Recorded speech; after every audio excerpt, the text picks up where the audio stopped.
भाई जितनी सख्ती कस्टम डिक्लेरेशन पे जापान वाले करते हैं ना उतनी कोई नहीं करता भाई। Where did it fall? Where did it fall? Where? Here? जैसे कोई भी आइटम का प्राइस 323 है ना, अगर आप पासपोर्ट दिखाओगे तो आपको 299 की पड़ेगी। तो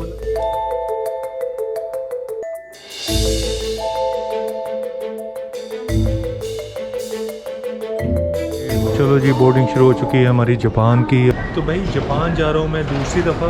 जब पहली दफ़ा गया था ना, मैं बाई शिप से गया था, कोरिया से, बुसान से समुद्री जहाज़ किया था, 8-10 घंटे लगे थे। तो लास्ट टाइम मैं गया था शिमोनोसेकी में। चलो भाई इस बार कुछ नया करेंगे जापान में।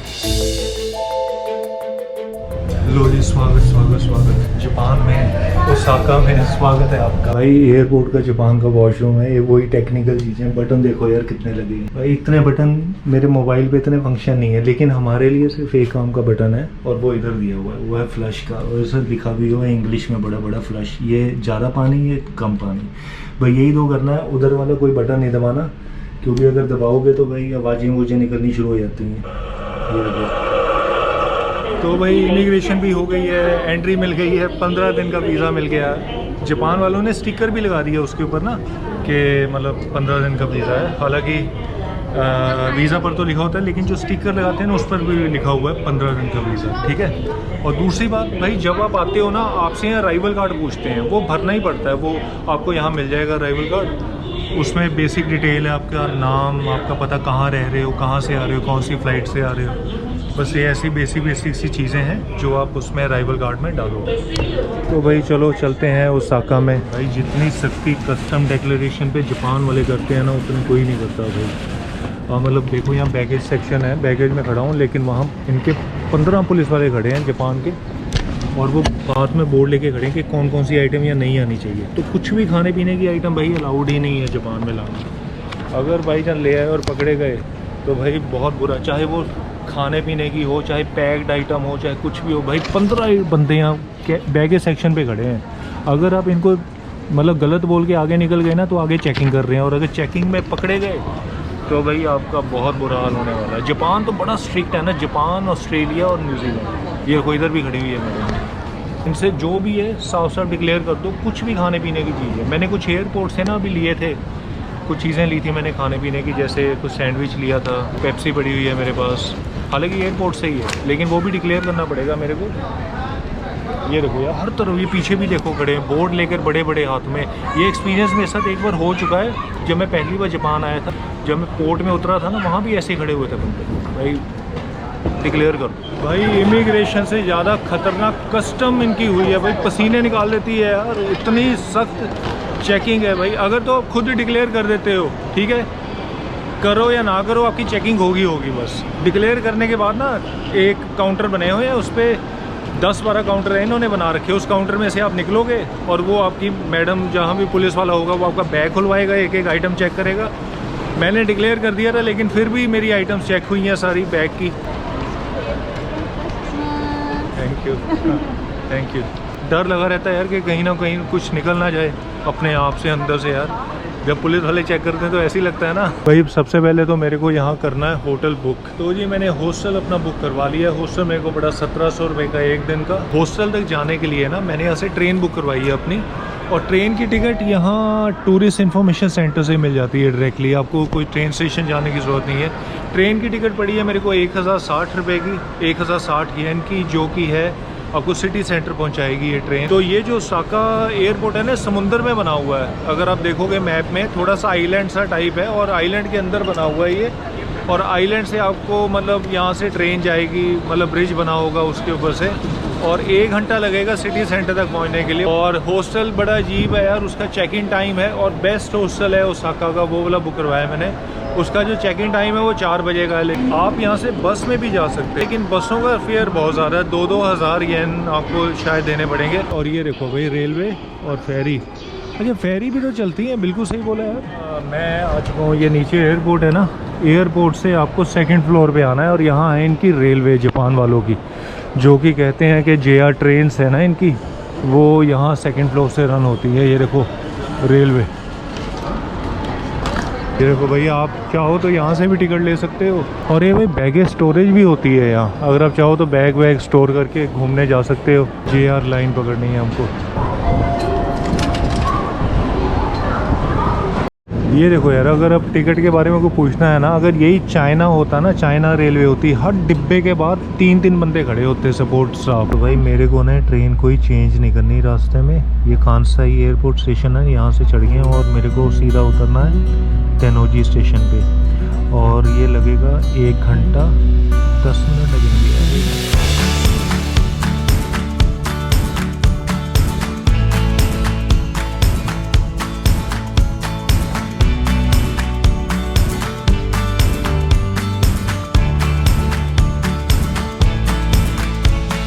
अरे भाई एकदम होटल पे पहुंच गए भाई। वो रहा मेरा होटल, कोगो तेनोजी। सीधा सीधा यहाँ से 3-4 मिनट का स्टेशन है। 2-3-4-5 मिनट ही लगे होंगे चलते चलते। स्वागत है आपका। शाम को मैं निकला हूँ यार बाहर। ये मेरा हॉस्टल है भाई। एक बात बताना चाहता हूँ, मैंने इससे बढ़िया हॉस्टल, ये तो नहीं कहूँगा इससे बढ़िया, मतलब बहुत ही बढ़िया हॉस्टलों में से एक हॉस्टल ये भी है जापान का।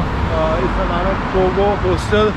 भाई क्या इंटीरियर है इसके, मैं आपको इसकी ना पूरी अंदर वीडियो बनाऊंगा फिर दिखाऊंगा। लेकिन भाई हॉस्टल कमाल का है, मुझे लगता है बड़ा खूबसूरत हॉस्टल है। बड़ी देर बाद ऐसा हॉस्टल देखा हूँ मैं। और ये खैर बेड वेड्स लगे हुए हैं और मेरे को ये वाला बेड असाइंड है। और भाई सबसे बढ़िया पता क्या चीज़ लगी, जापान वालों का ऑर्गेनाइज करने का तरीका।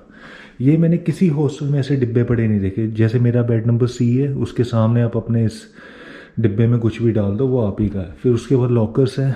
लॉकर मेरा C है तो मैं ये वाला लॉकर यूज़ कर सकता हूँ। इन्होंने लॉकर्स के साथ ये चाबियाँ मतलब लॉक भी दिया हुआ है। नहीं तो अक्सर कोई लॉक वॉक नहीं देता हॉस्टल कहता है लॉक अपने लगाओ या तो हमसे रेंट पे लो।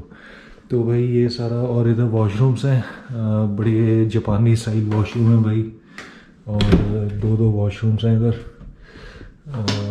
बढ़िया से साफ़ सुथरे से। उसके बाद भाई ये है आपका ड्रेसिंग सुबह का एरिया। तो ब्रश जो भी चीज़ें रखनी है ना, तो वो आप अपना यहाँ नाम डाल के यहाँ इसके बीच में रख सकते हो।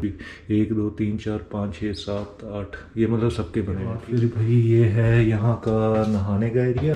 और हमेशा की तरह बहुत अच्छी चीज़ लगी कि इसमें तीनों चीज़ें पड़ी हुई हैं। आपका शैम्पू पड़ा हुआ है और इसमें कंडीशनर पड़ा हुआ है और इसमें साथ में बॉडी वॉश पड़ा हुआ है। भाई जगह जगह एयर फ्रेशनर पड़े हैं जापान में भी, हालांकि इनकी हवा तो वैसे ही स्वच्छ है लेकिन इन्होंने रूम में भी एयर फ्रेशनर रखा हुआ है।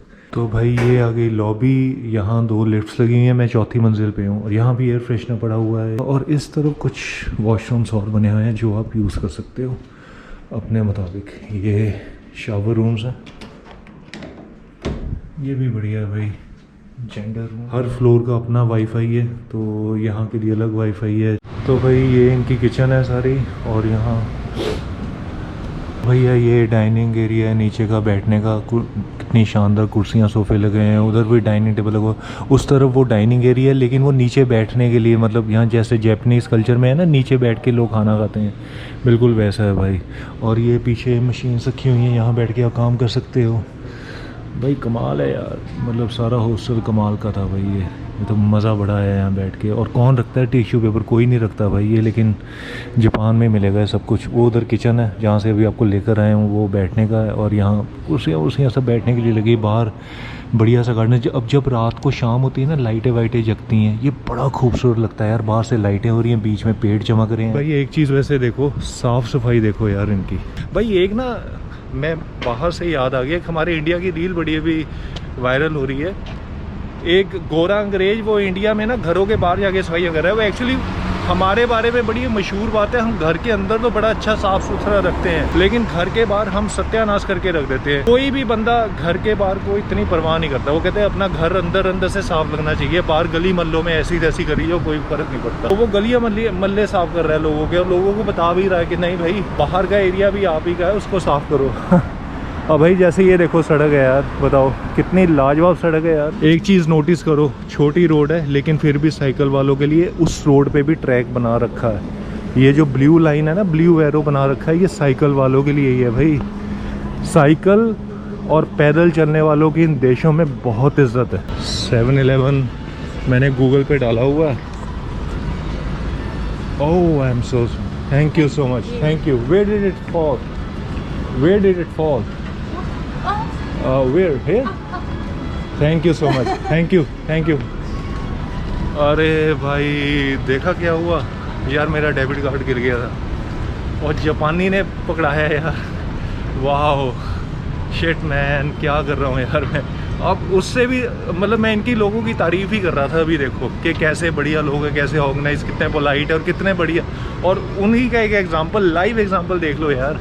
मेरा डेबिट कार्ड नीचे गिर गया था, मुझे पता भी नहीं लगता और शायद कोई परवाह भी नहीं करता, लेकिन उस लड़की ने उठाया, भागती आई मेरे पास और मेरे को आके काट दिया यार। वाह दिल ही जीत लिया यार। ये जापान ने तो ये बड़े, ये इन देशों की ना बात ही और है यार।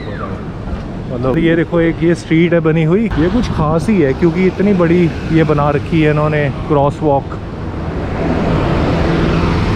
भाई जैसे 7-Eleven का स्टोर है ना, ऐसे ही जापान में बड़ा मशहूर है फैमिली मार्ट। अरे भाई मिल गई यार। ये देखो ऐसे की पैकिंग थी, ये रेडी टू ईट वाली ना। तो ये तो लेकिन बीफ है सारा।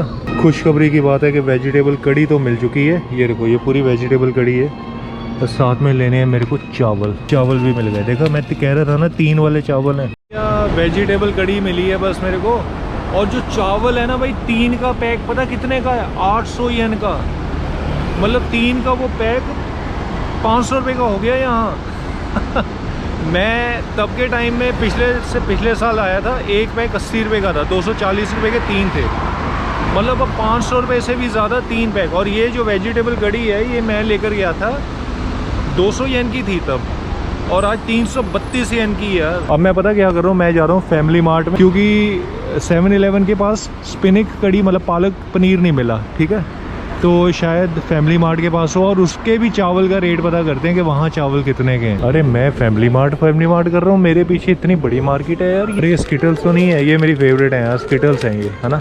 और यहाँ कितने की है? 200 येन की है, यहाँ से 200 येन की, कुछ भी नहीं यार। तो भाई यहाँ ऐसा ही सामान मिल रहा है यार, मतलब वही है 200 येन का, 200 येन, 239 येन। ये देखना यहाँ ना मिल तो गई रेडी टू ईट, लेकिन इसमें भी इन्होंने बीफ डाल दिया यार। ये मतलब ये थोड़े रेट भी अच्छे हैं लेकिन बीफ है डला हुआ।